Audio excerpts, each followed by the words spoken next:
तो चलिए आगे बढ़ते हैं, क्वेश्चन नंबर 2 देखते हैं। क्वेश्चन नंबर 2 क्या कहता है, यहाँ पे 3 लिखा गया है, क्वेश्चन नंबर 2 ही है, 3 नहीं होगा।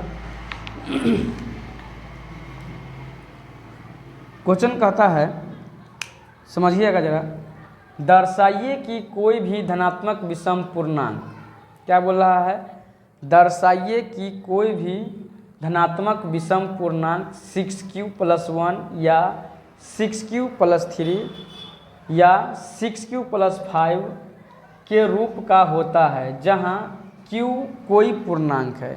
ये क्वेश्चन दिया गया है, तो इसमें जो है भाषा का थोड़ा प्रयोग करना है, उसके बाद फिर कैलकुलेशन पे आना है। तो चलिए स्टार्ट करते हैं। लिखना है, माना कि a कोई धनात्मक पूर्णांक है, ठीक ना।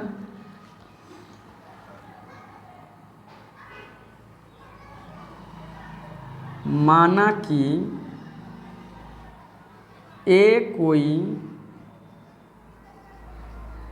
धनात्मक पूर्णांक है,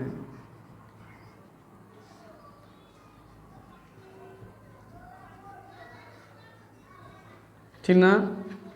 माना कि क्या है, a कोई धनात्मक पूर्णांक है जिसे 6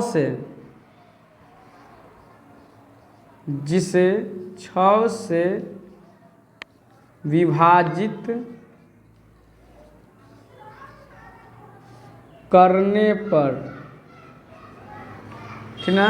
माना कि a कोई धनात्मक पूर्णांक है जिसे 6 से विभाजित करने पर भागफल q तथा शेषफल r प्राप्त होता है, ठीक ना। विभाजित करने पर भागफल q तथा शेषफल r प्राप्त होता है।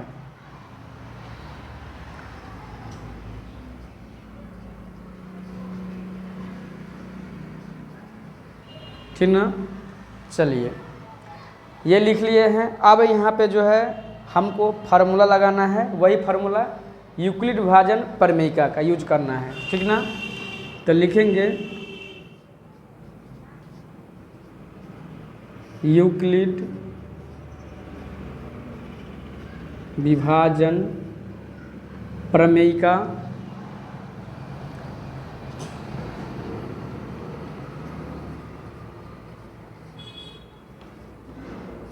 ठीक ना।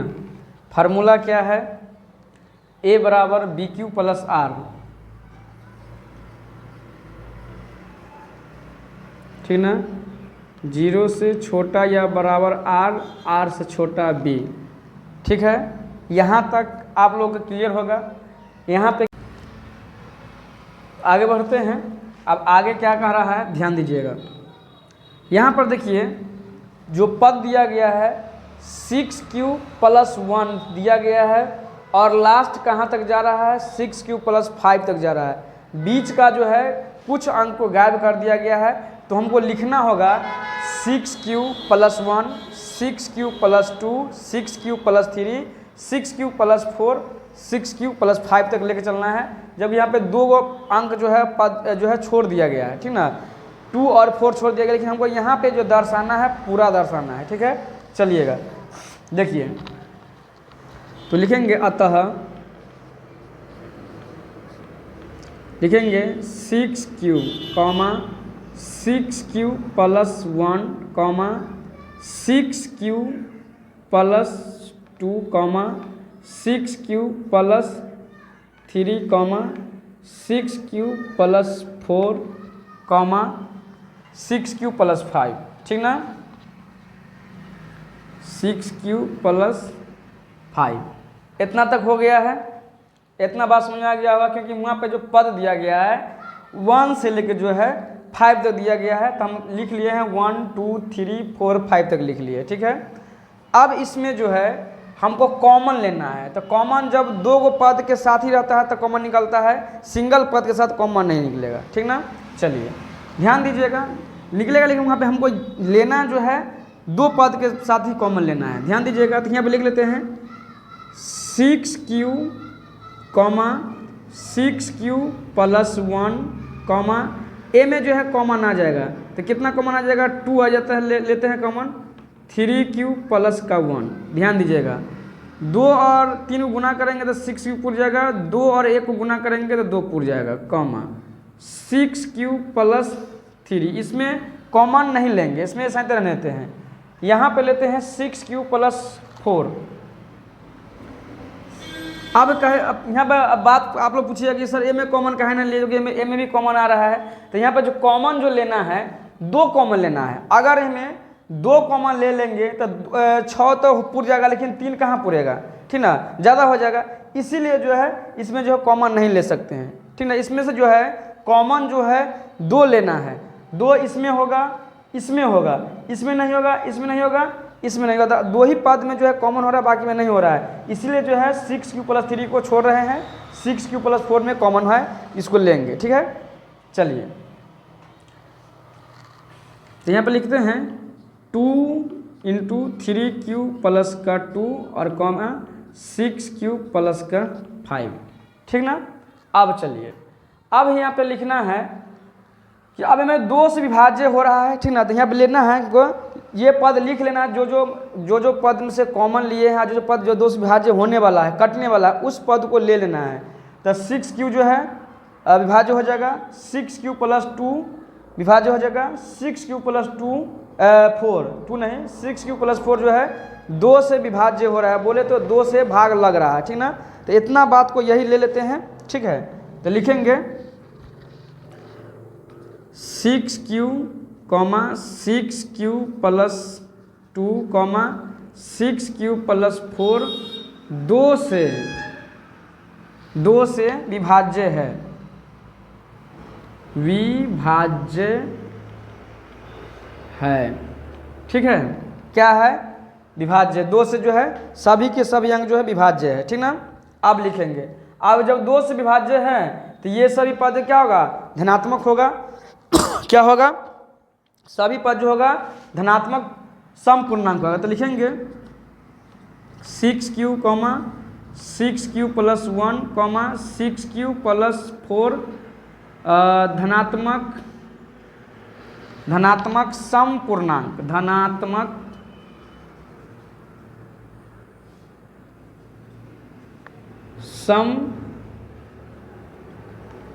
समपूर्णांक है, ठीक ना, धनात्मक समपूर्णांक है। चलिए इतना तक नोट कीजिए। अब हम आगे बढ़ेंगे, कुछ यहाँ पे इसको साफ भी करना है। इतना बात अगर समझ में आ गया होगा तो आप लोग 1 टाइप कीजिएगा, नहीं समझ में आया होगा 2 टाइप कीजिएगा, ठीक ना। आगे बढ़ते हैं, तो पहले नोट कर लीजिए फिर आगे बढ़ते हैं। चलिए इसको यहीं पे नोट कर लेते हैं, जगह है ये है, देखिएगा ध्यान दीजिएगा। अब यहाँ पे हम लिखे हैं 6 plus 6 comma 6 plus 2 comma 6 plus 4 2 से विभाज्य है, ठीक ना। आप ध्यान दीजिएगा 2 से सब अंक विभाज्य हो रहा है। आज जो अंक 2 से विभाज्य नहीं हो रहा है वो कौन कौन है, तो उसको अब लिख लेते हैं, ध्यान दीजिएगा। तो यहाँ पे एक अति छूट गया है, लिखेंगे जहाँ Q पूर्णांक है, जहाँ Q पूर्णांक है, यहाँ पे समपूर्णांक है जहाँ Q पूर्णांक है, ठीक है।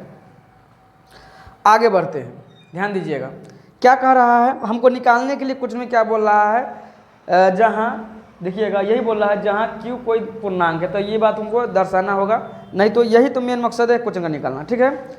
चलिए आगे बढ़े, तो लिखेंगे अब A बराबर, फिर से लिख लेते हैं A बराबर,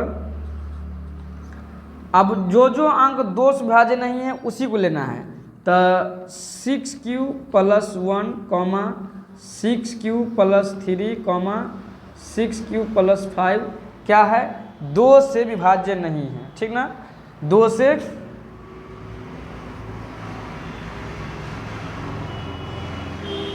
विभाज्य नहीं है, ठीक है। अब 2 से विभाज्य नहीं है तो वो क्या होगा, धनात्मक विषम पूर्णांक होगा, ठीक ना। फिर लिखेंगे A बराबर 6Q plus 1 comma 6Q plus 3 6Q plus 5 क्या है, धनात्मक विषम पूर्णांक है।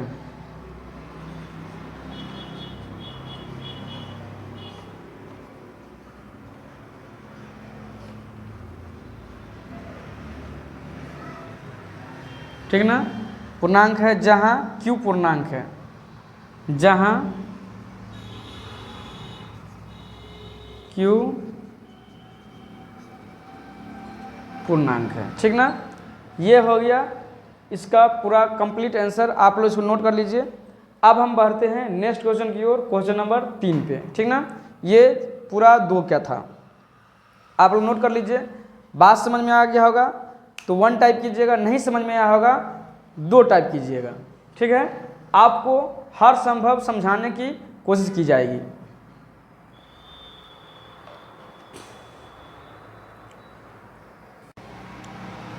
तो चलिए अब क्वेश्चन नंबर 3 को देखते हैं। क्वेश्चन नंबर 3 का थोड़ा भाषा जो है लंबा है, लेकिन क्वेश्चन जो है बहुत ही आसान है। ठीक ना, तो क्वेश्चन को पहले पढ़ते हैं। क्या कहता है क्वेश्चन, देखिए। कहता है किसी परेड में 616 सदस्यों वाली एक सेना, बोले तो आर्मी की टुकड़ी को 32 सदस्यों वाले एक आर्मी बैंड के पीछे मार्च करना है। ठीक ना, दोनों समूहों समान संख्या वाले स्तंभों में मार्च करना है। मतलब ये क्या है, एक बैंड के पीछे क्या करना है, मार्च करना है।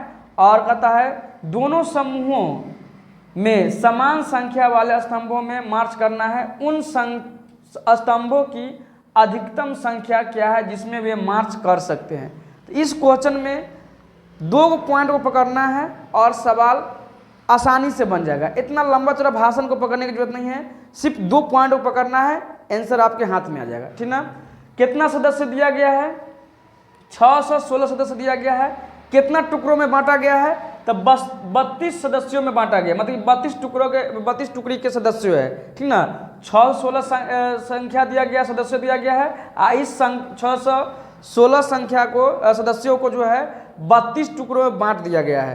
तो हमको यही पॉइंट पकड़ना है और आंसर कंप्लीट हो जाएगा। तो देखिए करना क्या है, हमको इसमें जो है यूक्लिड विभाजन का फॉर्मूला लगाना है। उससे पहले क्या करना है, 12 और छोटा की पहचान करना है। ठीक ना, तो चलिए, तो 12 कौन हो जाएगा, 616। ठीक है, और 12 का चिन्ह लगा लेना है। अब छोटा कौन हो जाएगा, 32।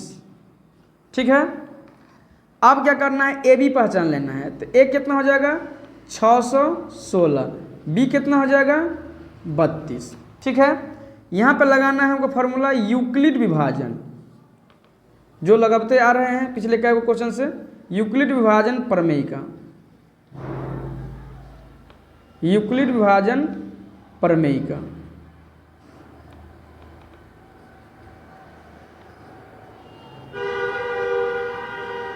ठीक है, फार्मूला है a बराबर बी क्यू प्लस आर, 0 से छोटा या बराबर r। और तो चलिए फार्मूला लिख ले हैं। अब जो है हमको इस क्वेश्चन को या तो डायरेक्ट फार्मूला से बना ले, या तो फिर HCF निकाल कर फार्मूला बैठाए, बेहतर यही होगा कि दोनों से चलते हैं। ठीक ना, चलिए, तो यहाँ पे जो है 616 और HCF कितना से लगाना है, 32 से। ठीक ना, तो हम जो है एक बार में लगेगा नहीं, 2 बार में नहीं लगेगा, 5 बार में नहीं लगेगा, तो एक कहता जो है हम 19 बार में लगाते हैं। ठीक ना, 19 बार लगाएंगे तो कितना आ जाएगा, 608 आ जाएगा। ठीक ना, यहाँ बचा कितना, 8, 16 में से 8 गया 8, यहाँ गया 0, ये भी 0, और इतना का एक स्टेप पहले कर लिए थे, यहाँ पे लिख लेते हैं। तो एक कितना पहचान लिए थे, 616, और बी कितना पहचान लिए हैं, 32। आप ध्यान दीजिएगा यहाँ पे भागफल कितना आया है, 19, तो क्यू जो हो जाएगा 19 हो जाएगा। आर कितना, तो आर हो गया 8। अब चलिए ध्यान दीजिएगा, 32 को यहाँ पे डालेंगे और 8 चौक 32। ठीक ना, कंप्लीट हो गया। तो इसमें से फिर क्या निकालते निकलेगा, अंक बाहर निकलेगा 32। तो क्या आ रहा है, 32 हो गया, और बचा क्या, 8, 4 प्लस का 0। ठीक ना, तो इसका HCF जो आ गया, HCF जो आ गया कितना आ गया, 8। ये इसका राइट आंसर आ गया है, आप लोग नोट कर लीजिए। ठीक ना, चलिए तो स्तंभों की संख्या जो हो जाएगा कितना हो जाएगा, 8 हो जाएगा। यही इसका आंसर है, स्तंभों की संख्या 8। ठीक है, तो आज रहने तो यहीं पे